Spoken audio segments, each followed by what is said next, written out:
Ayah saya itu almarhum supir angkot ya, angkot pribadi, dan ibu saya juga. Ini saya kalau berbicara ini suka belum mulai tuh suara saya udah nangis karena membayangkan orang tua, wajah orang tua saya. Jadi dari kecil itu kami sudah dididik untuk sederhana oleh orang tua kami.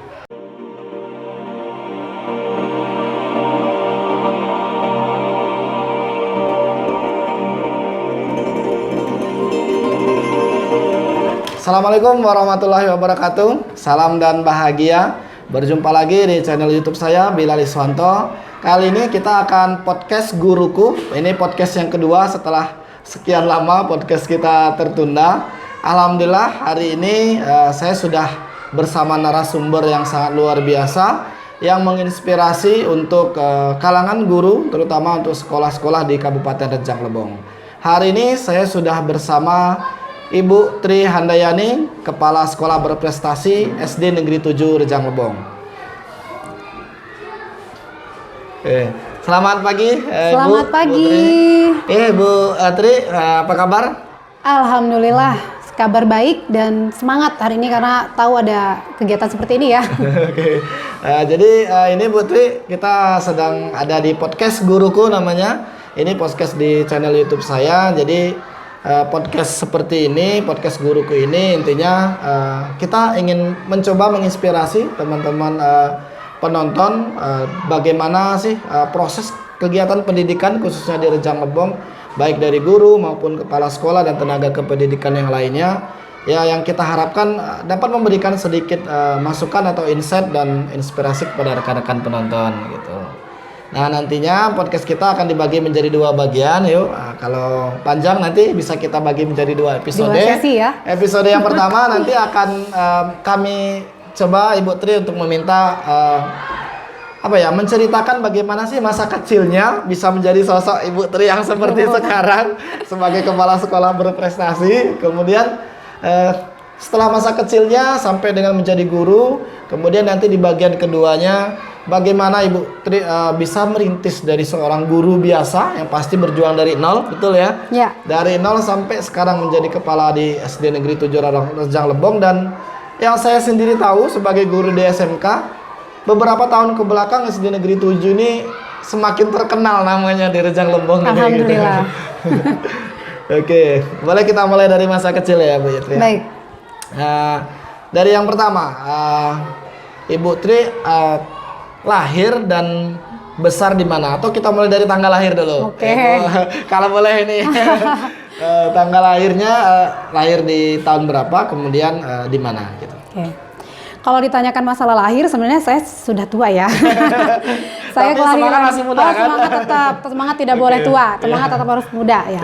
Jadi saya ini lahir di Pasar Tengah ya, di Rejang Lebong juga, itu pada tahun 1982. Jadi tahun 2002 ini saya genap berusia 40 tahun. Ya. Pas nggak? Ya. Ya, jadi kalau mau bertanya atau menceritakan masa kecil ini, saya biasanya suka nangis sendiri nih karena saya berasal dari keluarga yang sederhana ya. Dari ayah yang saya 4 bersaudara. Saya sendiri dari kecil dulu dididik oleh orang tua saya untuk mandiri. Karena kebetulan tadi saya katakan bahwa saya berasal dari keluarga yang sederhana. Ayah saya itu almarhum supir angkot ya, angkot pribadi, dan ibu saya juga. Ini saya kalau berbicara ini suka belum mulai tuh suara saya udah nangis karena membayangkan orang tua, wajah orang tua saya. Jadi dari kecil itu kami sudah dididik untuk sederhana oleh orang tua kami. Belajar mandiri. Belajar mandiri, ya. Iya. Belajar strong, kuat dari kecil ya. Saya usia SD waktu itu di sebelah rumah itu kan ada tukang kue ya, yang biasa dagang keliling gitu kalau dulu. Jadi kami sudah terbiasa bangun jam 4 subuh waktu itu. Kenapa bangun jam 4 subuh? Karena ibu saya membuat titipan kue gitu ya, ke gerobak lah dulu namanya kan, gerobak sebelah itu. Dan saya jam 4, jam 5 itu sudah bangun untuk nyusunnya di gerobak itu. Jadi dulu saya ingat tuh, Ibu saya bilang sudah siang tuh saya lihat jam 4 subuh itu menurut beliau sudah siang. Ya karena itu tadi, karena jangan sampai ini ketinggalan loh gitu kan. Anak-anak lain masih bermimpi. Anak lain itu masih tidur, masih bermimpi, mungkin masih diperlukan ibunya sendiri, sedangkan ibu saya sudah berjuang untuk menghidupi kami, membantu ayah saya. Dan kami pun alhamdulillah waktu itu saya tidak punya pikiran lain selain mengikuti gitu. Tidak hanya saya, adik-adik saya juga begitu. Jadi Ibu Tri anak pertama? Saya anak kedua. Anak pertama laki-laki. Jadi tapi kalau orang dulu kan persepsinya anak perempuan sih yang membantu di dapur, anak laki-laki tidak. Namanya persepsi orang dulu kan. Tapi pikiran saya belum ke situ waktu itu. Iya. Ya itu membantu orang tua dari kecil atau dari SD kira-kira yuk, biar kami bisa menggambarkan gitu perjuangan beratnya dan bangun jam 4 subuh anak-anak itu kan sudah luar biasa gitu. Kalau saya waktu kecil itu kan saya perempuan itu berdua sama adik saya yang bungsu. Sekarang dia tinggal di Singapura ya. Oh iya. Jadi kami berdua ini memang kalau adik saya itu lain lagi, dari kecil dia sudah bawa jualan tuh ke sekolah. Kalau saya sendiri itu membantu orang tua meletakkan jualan itu ya, dagangannya. Kemudian saya pun membawa sangke. Kalau dulu ada sangke merah 3 tingkat itu. Itu saya bawa pagi ke sekolah, kadang malu itu ya. Teman-teman lain nggak bawa begituan, saya bawa begituan dan dititipkan di koperasi. Kadang sampai nyumput-nyumput dulu lihat teman-teman udah pulang atau belum gitu kan. Pas sudah pulang saya baru keluar dengan menenteng keranjang kue itu tadi keluar gitu. Itu itu pengalaman yang sampai sekarang masih saya ingat. Tapi saya sadari dengan itulah mungkin saya bisa mengambil banyak pelajaran, apalagi tentang kehidupan. Jadi dari SD, SMP, SMA yang saya tidak lagi bawa tentengan, tapi tetap membantu bangun subuh itu. Itu. Jadi belajar untuk berproses dari mulai benar-benar kecil gitu ya. Belajar susah dari kecil gitu ya. Luar biasa. Kami makan telur dibagi 4 itu sudah biasa, Pak. Dan ketika ini perjalanan jadi saya kecil pengalamannya seperti itu. Dan alhamdulillah orang tua saya dengan berbagai cara supaya kami bisa berhasil gitu kan. Pada saat kuliah itu kami barengan tuh kuliahnya bertiga. Kita kan 4 bersaudara nih. Ada 3 ini barengan. 3 itu dari yang kakak. Yang tua, saya sama adik saya yang di bawah. Ini sama-sama kuliah nih. Sedangkan waktu itu lagi krismon ya, kalau nggak salah 98 kan, dan sekian tahun itu kan kena dampak juga kan. Nah saya kuliah itu tahun 2000. Di tahun 2001 tempat titipan jualan itu tadi yang kami jadikan andalan untuk jadi sehari-hari itu tutup. Nah akhirnya waktu itu saya mendapatkan telepon dari orang tua disuruh berhenti kuliah karena orang tua tidak sanggup lagi untuk membiayai. Saya ingat sekali dulu orang tua saya itu memberikan saya uang jajan untuk di sana itu per minggunya 20.000. Per minggu dikasih 20.000. Itu cukup apa itu? 20.000. Kalau dulu kan zaman saya kuliah itu ada yang namanya tahu sambal, tahu santan, tempe sambal, tempe santan. Ikan itu paling ketemu sekali-sekali lah kalau seminggu. Itulah yang kami konsumsi setiap hari. 20.000. Memang tahun 2000 mungkin 20.000 banyak, tapi kalau untuk seminggu itu masih sangat kurang gitu. Seminggu itu jatah. 2005 aja 100.000 itu masih sangat seminggu kurang. Apalagi 20.000 gitu. Ya tapi alhamdulillah begini. Waktu saya itu sebenarnya jadi guru ini bukan cita-cita saya ya. Saya maunya dulu kan gengsinya anak muda kan, lihat teman ke Jakarta, kuliah di Jakarta di universitas terkenal itu wah luar biasa. Saya pengennya mau keluar dari provinsi waktu itu karena melihat teman-teman lain kuliahnya di tempat-tempat yang hebat, keluar dari provinsi, mungkin karena itu dulu gengsi ya. Saya waktu itu diarahkan orang tua sebenarnya, dia mencontohkan seseorang yang ada di dekat rumah kami yang sudah menjadi guru pada saat itu. Bayangkan waktu itu saya pergi tes, itu nangisnya luar biasa karena saya tidak mau jadi guru waktu itu. Jadi pada saat tes ke Bengkulu, pergi pun saya nangis berair mata, naik mobil umum waktu itu ya. Pas tes pun saya terlambat karena memang saya nggak mau jadi guru gitu kan. Nah tapi alhamdulillah waktu itu mungkin ini sudah takdir dari Allah ya, menakdirkan jalan saya sampai sekarang seperti ini. Waktu saya terlambat, panitia telah memperbolehkan masuk, dan entah kenapa pada saat mengisi jawaban itu Allah tuh mungkin memberikan kelancaran kepada saya untuk mengisi. Waktu itu yang ikut tes itu sekitar orang 1.500-an, yang diambil hanya 116 orang. Nah, saya pas lihat orang keluar sudah tes kayak semut ya. Ini nggak lulus nih, saya pikir kan. Banyak sekali pesertanya. Tapi alhamdulillah mungkin ya jalan yang dikasih dari Allah itu, saya akhirnya menjalankan takdir saya sampai sekarang gitu. Nah, makanya tadi dalam perjalanannya saya menemukan kendala tadi. Orang tua menelpon, suruh berhenti, dan saya katakan begini. Dia mengatakan kan yang ini kan laki-laki, yang tua laki-laki, yang di bawah saya juga laki-laki. Alasannya bapak dan ibu sudah tidak sanggup lagi untuk membiayai kuliah kalian bertiga. Jadi yang dikorbankan wanita. Alasannya ya wanita nanti ikut suami, gitu ya. Kalau dulu prosesnya gitu. Nggak perlu berpendidikan tinggi katanya. Nanti kan wanita ikut suami, sedangkan laki-laki ini jadi kepala keluarga, jadi lebih memilih saya. Jadi saya sampaikan pada saat itu pada ibu saya, kebetulan keduanya sudah tidak ada. Aduh, saya khawatir nanti saya bisa cari uang sendiri, saya bilang gitu. Padahal waktu itu belum ada, mau kemana kan? Ya, saya bisa cari sendiri. Pokoknya selagi saya belum pulang, artinya saya masih kuliah. Saya bilang gitu sama orang tua saya. Sambil nangis tuh, orang tua saya nangis, saya pun nangis kan.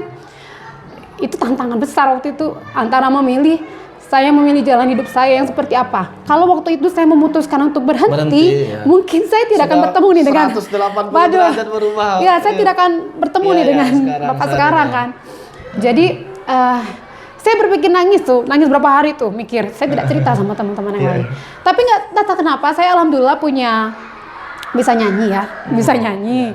Kemudian juga sudah ikut kegiatan organisasi di sekolah. Bukan di sekolah, di kampus. Ya. Saya bagian kewirausahaan pada saat itu. Saya ikuti langkah kakak tingkat saya ini, kemarin dia jualan ini. Saya ikuti caranya, polanya seperti apa. Kemudian ada waktu itu setelah itu ada pengumuman, ada lomba festival nyanyi gitu kan.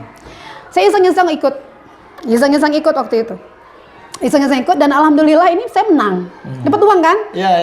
Nah, itu bisa jadi ini penyelamat sekian minggu, saya bilang gitu.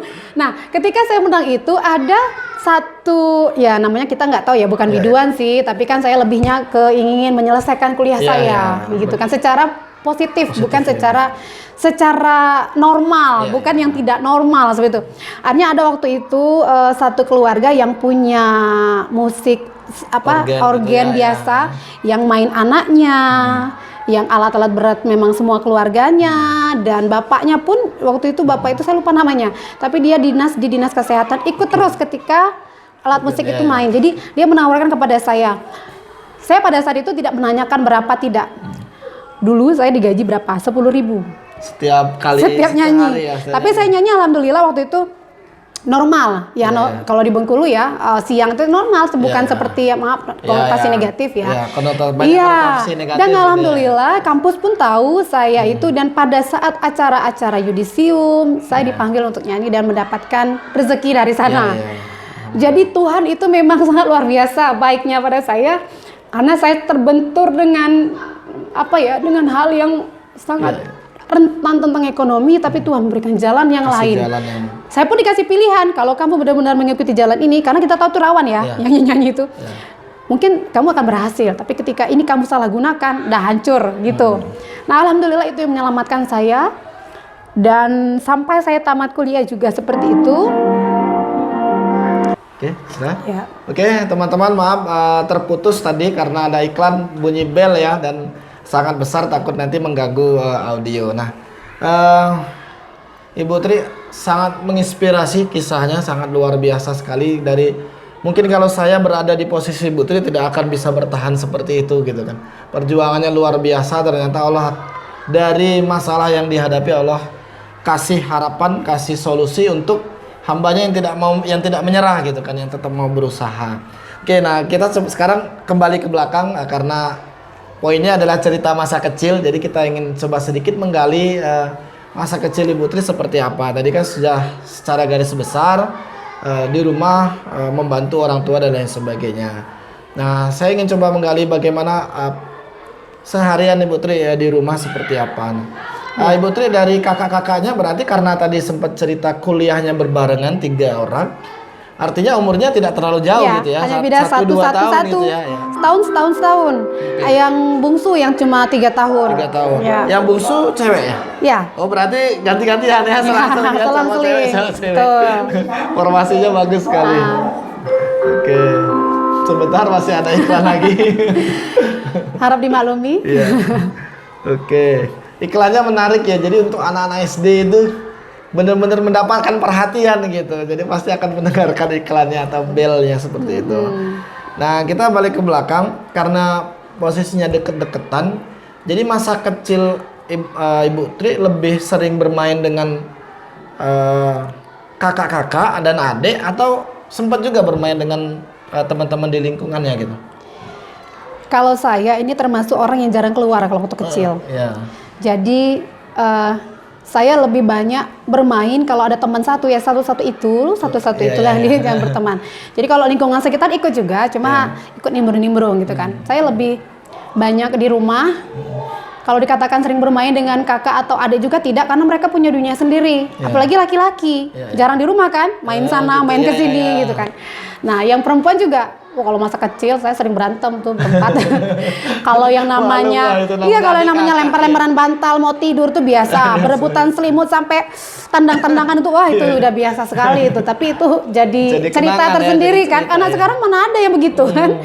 Sibuk main HP ya. Iya, rebutan bantal terus kalau dulu itu udah biasa sekali tuh. Jadi masa kecil saya itu ya memang saya kebanyakan di rumah. Sampai dewasa pun saya tetap sering banyak di rumah daripada di luar. Tapi ketika ada kegiatan sekolah, misalnya waktu SD dulu kan saya berkeluar gitu.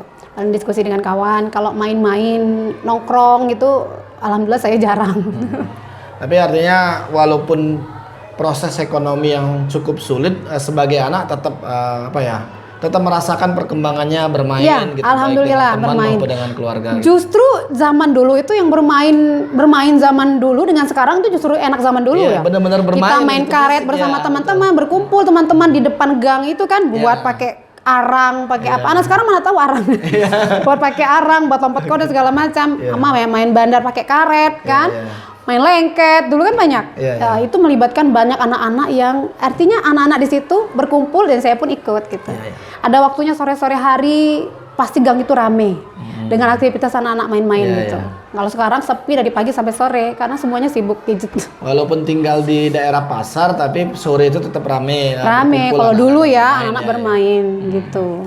Nah, kita ke pendidikannya. Sempat TK dulu atau langsung SD? TK di mana? Saverius. Saverius. Kalau dulu ya tetap di Saverius sekarang? Iya. Dulu itu tahun 90-an itu 80-an ya SD-nya. Iya, 80-an. Itu Saverius itu paling terkenal kalau dulu. Karena belum ada sekolah swasta yang lain. Jadi dulu itu saya TK Saverius, SD Saverius, saya langsung Iya, saya SMP-nya SMP 5. SMA-nya itu di Dewi Tunggal. Oh, Dewi Tunggal ya. SMA-nya SMA 1. Oke. Berarti masuk SD Saverius itu tahun berapa? Saya lahir 82, sekitar 89 ya. 89 ya. Bagi teman-teman yang belum tahu, jadi Saverius di Talangbeni, jadi dari tahun 89 sudah berdiri di sana ya. Udah sudah banyak lulusan. Saya sempat dengar juga itu karena saya bukan orang sini jadi tidak terlalu memahaminya. Jadi artinya walaupun kondisi ekonomi sulit, tetap pendidikan itu diutamakan oleh orang tua gitu. Tetap disekolahkan di tempat yang saat itu dikatakan bagus. Iya, yang dikatakan bagus lah itu tuh. Tidak memandang karena dia Saverius dan sebagainya. Yang penting pendidikannya bagus di situ supaya anak-anaknya bisa mengenyam pendidikan yang bagus dan dapat pengalaman yang bagus juga gitu ya. Jadi SD di Saverius artinya karena dekat, bisa dibilang teman-teman sepermainan juga bisa jadi ada juga yang di lingkungan yang di SD Saverius. Ada ya. Karena dulu kan kita kalau ke sana jalan kaki, cuman itu tadi karena di situ kan berbayar ya, swasta. Jadi tidak semua anak dekat lingkungan itu yang sekolahnya di situ. Kebanyakan juga banyak yang di sekitar pasar itu kan banyak juga sekolah-sekolah. Karena biayanya berbeda gitu ya daripada SD. Kebanyakan kalau daerah pasar itu kan kalau nggak di SD 1 SD Center ini atau SD yang di TPR itu ya. Sekarang. Oke, dari SMP kemudian SMA kan ada Saverius. Kenapa kok SMP berarti meloncat ya. SMP kan masih ada Saverius. Kenapa kok jadinya pindah ke SMP-nya ke SMP Dewi Tunggal? Itu tadi karena berbiaya kan. Kalau bisa masuk ke SMP negeri dari sana dengan kalau dulu kan pakai NIM ya. Masuk ke SMP itu pakai NIM dengan NIM yang saya dapatkan kalau memadai, saya mau coba orang tua mungkin ya udah di negeri aja lah nak gitu kan. Karena adik 2 masih di Saperius gitu kan. Gitu, ya. Ya, karena biayanya memang tinggi ya, akhirnya mengalah dan pindah ke SMP 5. Ya, dan kebetulan SMP negeri sebenarnya bagus juga gitu kan. Nah, cuma pada saat itu ya mungkin karena favorit tadi kan kata masyarakat mungkin, gitu ya. Iya.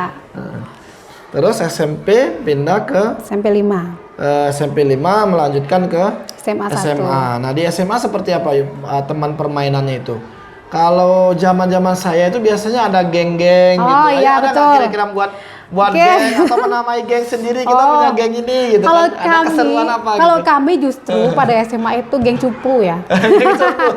Bukan geng selebriti ya. Jadi geng yang belajar gitu ya. Geng cupu. Jadi dari kelas 1 sampai kelas 3 geng kami itu perempuan laki-laki nyampur. Teman semua, nggak ada yang pacaran atau enggak, tapi teman gitu kan. Kumpulnya geng cupu. Kenapa cupu?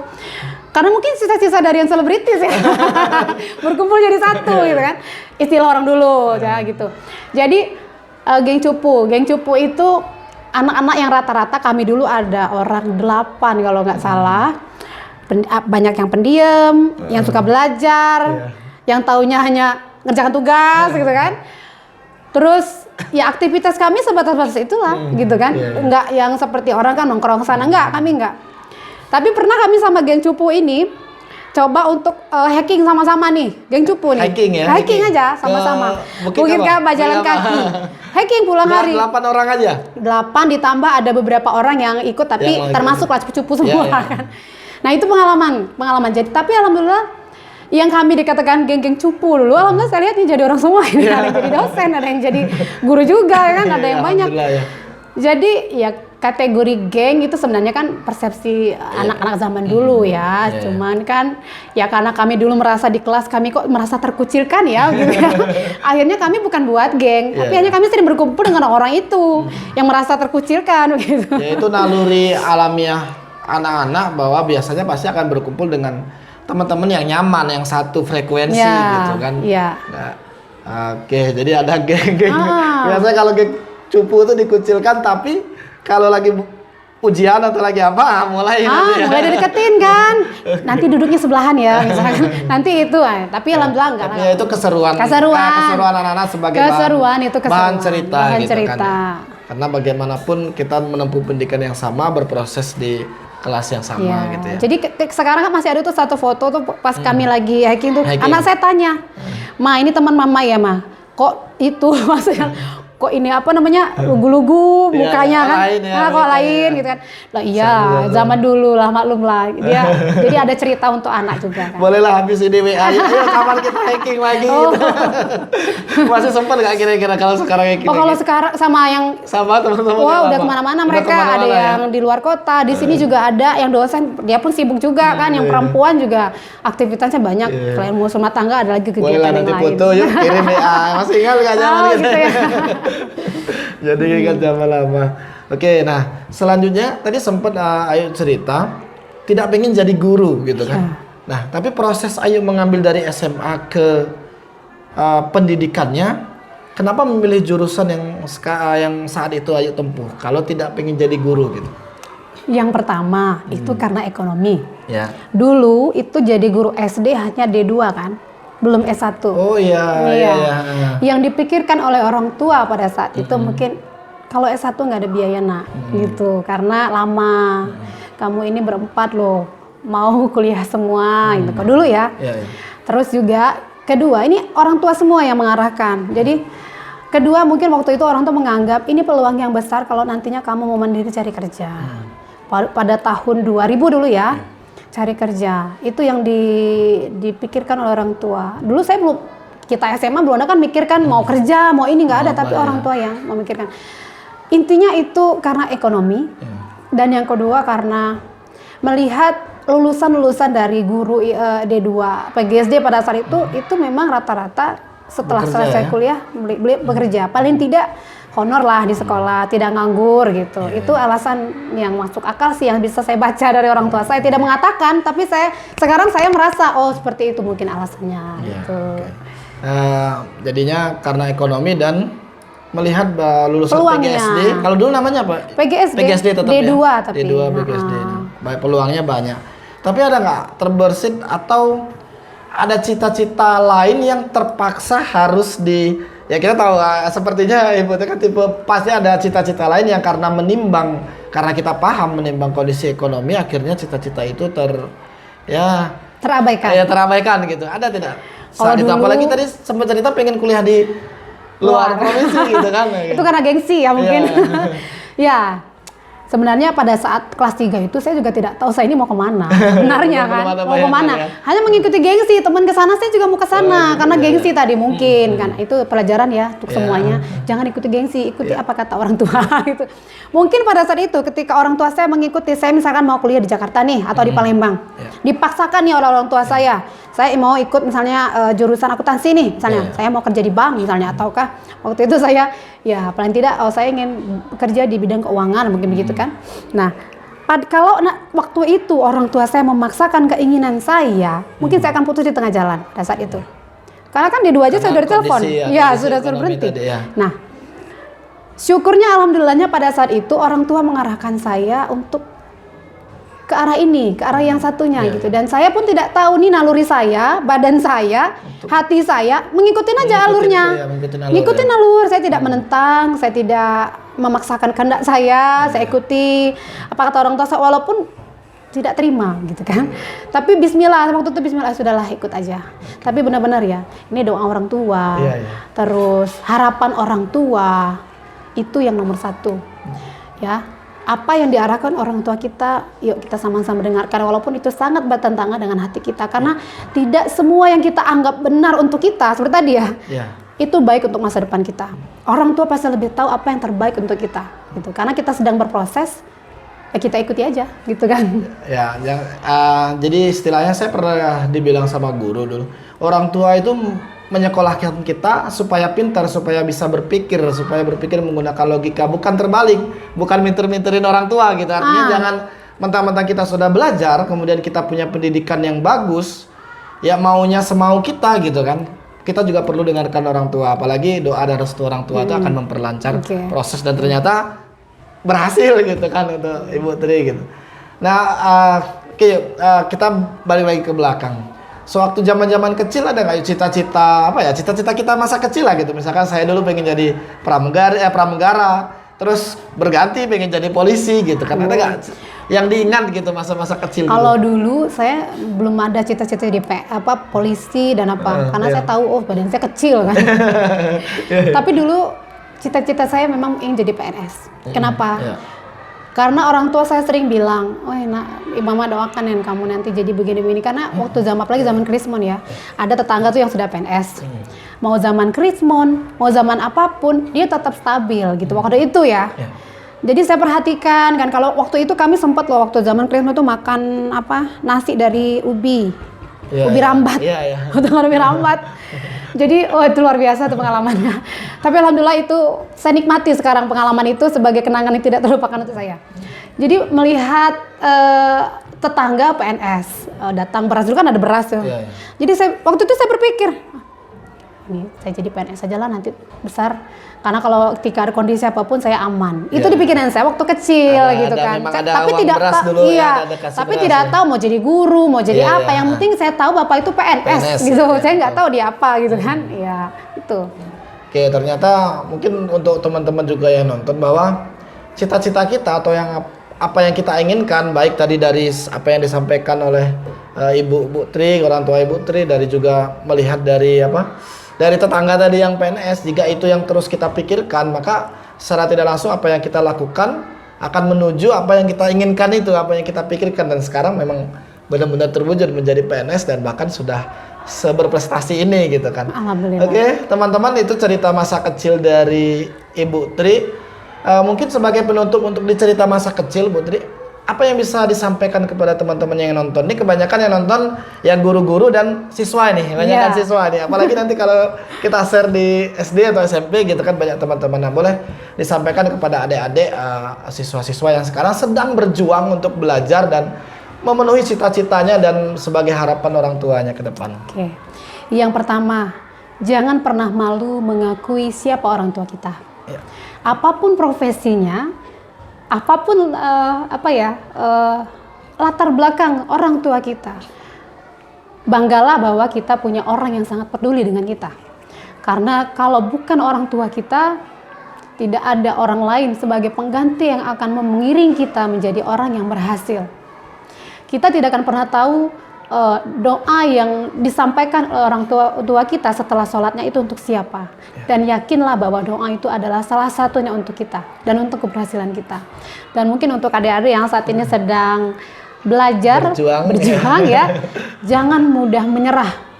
Situasi dan tantangan jadikan pembelajaran dan temukan solusinya sendiri. Dan itu yang mengarahkan kita untuk belajar mandiri.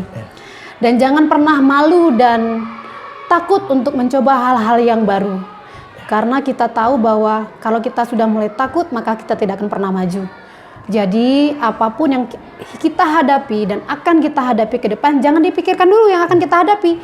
Hadapilah yang sedang kita hadapi sekarang dengan baik. Dan jika mendapatkan suatu tantangan atau permasalahan, selesaikanlah dengan baik. Itu kunci keberhasilan. Fokus dengan diri kita dan abaikan orang lain. Itu saja dari saya mungkin. Oke, terima kasih ya Bu Tri. Semoga anak-anak dan teman-teman adik-adik bisa semakin semangat belajarnya, dapat mengambil inspirasi dari cerita masa kecilnya Ibu Tri Handayani. Selanjutnya kita langsung ke episode kedua. Episode kedua nanti Ibu Tri akan bercerita bagaimana merintis karir sebagai seorang guru biasa menjadi kepala sekolah yang berprestasi seperti sekarang. Akan ada banyak pelajaran yang pastinya nanti bisa diambil untuk adik-adik juga. Bagaimana sih nanti merintis karir atau kepada guru-guru lain juga yang bisa menginspirasi, dan siapa tahu setelah nanti menonton episode dia jadi episode 2 jadi pengen juga jadi kepala sekolah. Aduh, jangan jadi kepala sekolahnya ya. Enak jadi guru sebenarnya. Terima kasih, itu saja untuk episode pertama. Kita lanjut langsung ke episode kedua. Itu kan, jadi kami pulang, ya nangis lah. Orang tua kan pastinya bahagia gitu kan. Karena kami juga tidak menyangka bahwa, jadi saya berpikir dulu itu bagaimana sih cara menghadapi anak seperti ini. Akhirnya saya banyak pakai kode karena mereka itu dari subuh jalan kaki sampai ke sekolah tuh paling cepat jam 8 atau setengah 9.